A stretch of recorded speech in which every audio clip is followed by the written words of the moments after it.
A casa llegim en família. Nosaltres, com a pares, la funció que tenim és anar buscant, anar oferint als xiquets diferents tipus de llibres, de temàtiques i això, per a trobar com ara, que la xiqueta ja té una edat i ja pot elegir el que li agrada i poder ja comprar-li els llibres de les temàtiques i de les coses que realment li agraden a ella.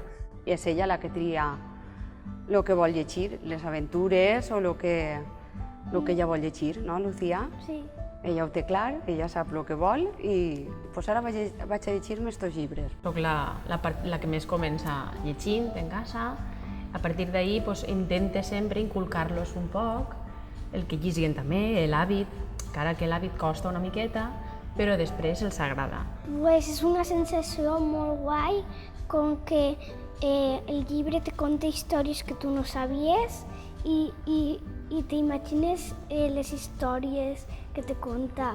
Te fiques dins del llibre, no? Estàs vivint tu l'aventura. Sí, el llibre t'ensenya coses que les joguines no t'ensenyen, com per exemple a saber com escriure les paraules, a viure diverses aventures, misteris.